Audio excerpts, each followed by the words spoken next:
pagi, salam kasih untuk anak didik kami kelas 2. Hari ini kita pembelajaran Pendidikan Agama Katolik dan Budi Pekerti.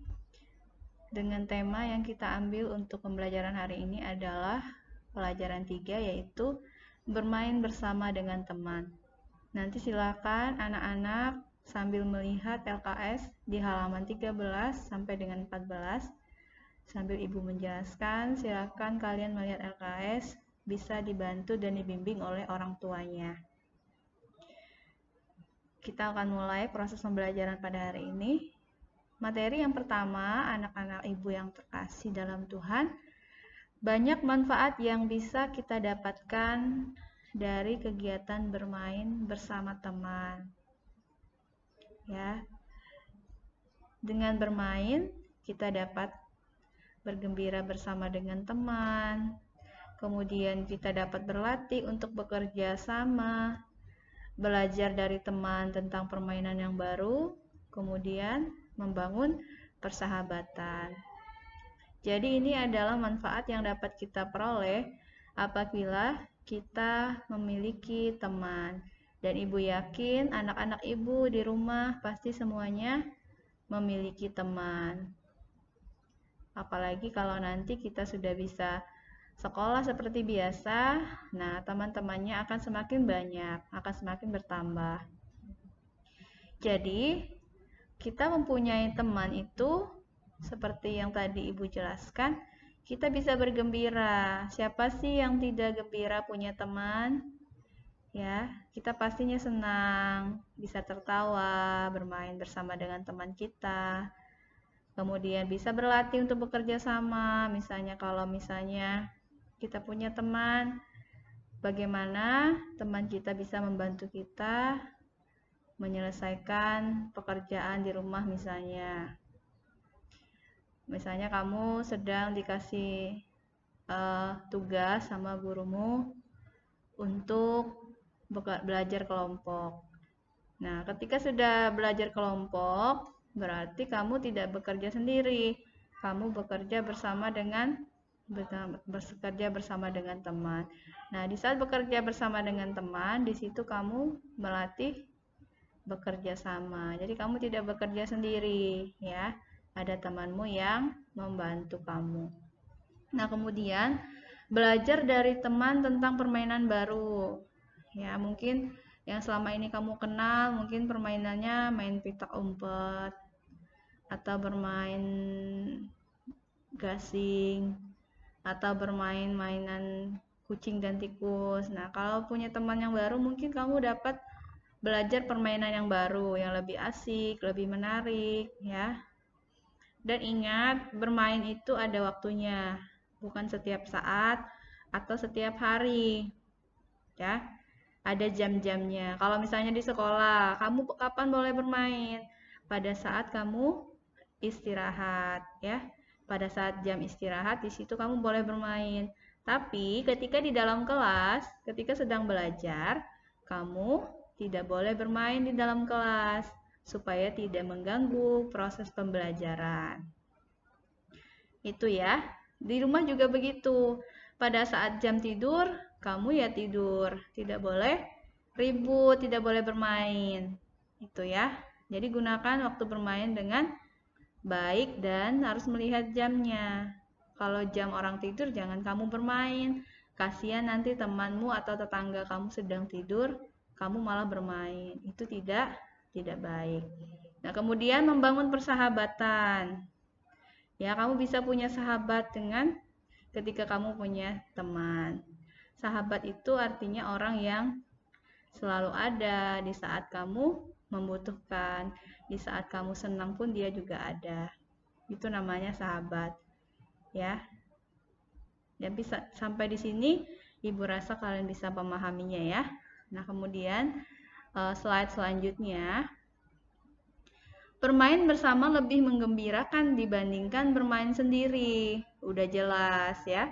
Kalau bermain sendiri itu membosankan, cepat bosan. Tapi kalau bermain bersama, coba lihat di gambar ini, kalian akan merasa senang, gembira, dan bahkan kadang lupa jam pulang, lupa makan. Nah, jangan sampai itu terjadi pada anak-anak ibu ya. Kalau bermain harus ingat waktu. Kalau sudah selesai bermain, ingat pulang, makan, mandi, kemudian jangan lupa berdoa. Di waktu untuk berdoa juga ada ya. Nah, kali ini bermain sendiri. Kalau bermain sendiri itu membosankan biasanya, cepat bosan. Lebih asik kalau bersama-sama. Anak-anak ibu yang terkasih dalam Kristus, karena itu berusahalah untuk akrab dengan semua teman di saat bermain. Jadi kita harus akrab. Akrab artinya berteman dekat. Ya, tidak pilih kasih. Aku harus berteman dengan ini, tidak. Kita harus berteman dengan semua orang tanpa membeda-bedakan, ya. Dan ikutilah aturan bermain dengan tertib, jujur, dan sabar. Jadi saat bermain tidak boleh curang, harus bermain dengan tertib, ikuti peraturan yang ada, kemudian harus jujur ya, nggak boleh bohong, dan harus sabar, nggak boleh marah-marah ya. Karena kan kalau kita bermain suka ada yang marah-marah, suka ada yang berkelahi. Nah, Ibu harap kalian bisa bermain dengan tertib, jujur, dan sabar. Supaya apa? Supaya permainan itu bisa berjalan dengan baik. Nah, contoh seperti ini. Ini permainan kucing dan tikus. Ada yang di luar dan ada yang di dalam. Ini membutuhkan kerjasama yang baik supaya bisa berjalan dengan baik permainannya. Itu ya. Nah, anak-anak ibu yang terkasih dalam Kristus, sesungguhnya Tuhan pun ikut bergembira bersama dengan anak-anak yang bermain dengan akrab ya. Jadi bukan kita saja yang senang, bukan anak-anak ibu aja yang senang, tetapi Tuhan juga ikut senang. Ya. Karena kita bisa bermain dengan gembira dan akrab. Tuhan memberkati mereka sehingga kegembiraan semakin bertambah. Jadi, Tuhan akan memberkati anak-anak yang mau bermain dengan gembira dan akan ditambahkan berkat kepada anak tersebut ya. Nah, anak-anak ibu yang terkasih, coba lihat di gambar di bawah ini ya. Tuhan senang bermain bersama-sama dengan kita dan memberkati kita dengan berkat dan kasih yang melimpah kepada kita sebagai seorang anak. Anak-anak ibu yang terkasih, kita bisa melihat dalam kitab suci ada cerita Yonatan dan Daud. Yonatan dan Daud ini adalah dua sahabat di mana mereka berteman dengan sangat akrab. Ya. Mereka berteman di sangat akrab karena kenapa mereka akrab? Karena dimanapun mereka itu selalu berdua. Dimanapun mereka berada itu selalu berteman dengan baik. Sebagai teman akrab, Yonatan rela memberikan perlengkapan perangnya kepada Daud. Sebab ia tahu Daud sangat membutuhkannya. Karena pada saat itu Daud sebagai seorang gembala, dia diberi tantangan untuk melawan Goliat. Goliat ini adalah seorang perwira yang sangat gagah berani. Kemudian dapat Daud kalahkan berkat pertolongan Tuhan. Nah, anak-anak yang terkasih dalam Kristus, dari cerita ini Tuhan senang dan memberkati anak-anak yang berteman akrab. Nah, seperti yang dilakukan oleh Daud dan Yonatan. Jadi kita harus mau saling berbagi, seperti yang dilakukan oleh Daud dan Yonatan. Mereka mau saling melengkapi, saling memberi, saling membantu.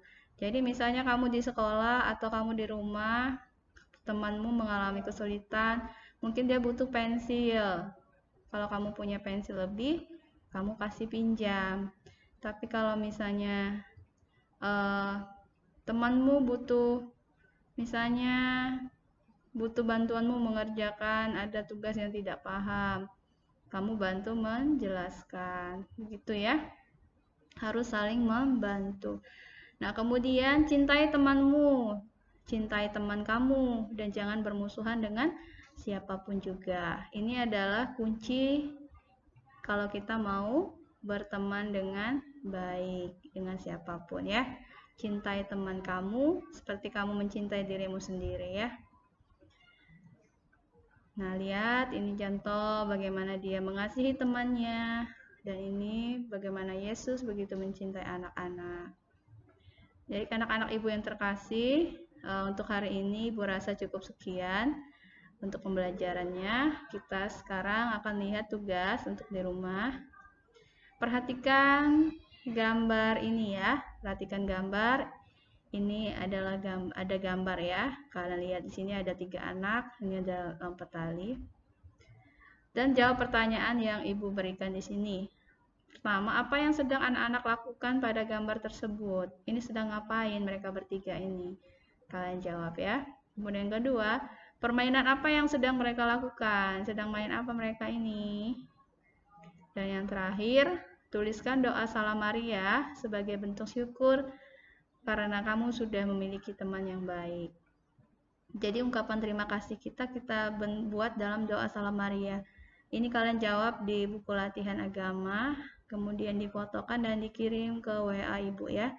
Paling lambat minggu depan tugas ini sudah masuk ya. Jawabannya sudah masuk ke ibu. Jadi untuk hari ini ibu rasa cukup sampai di sini. Terima kasih banyak sudah mengikuti Google Meet. Terima kasih banyak sudah menonton video pembelajaran ini dengan baik.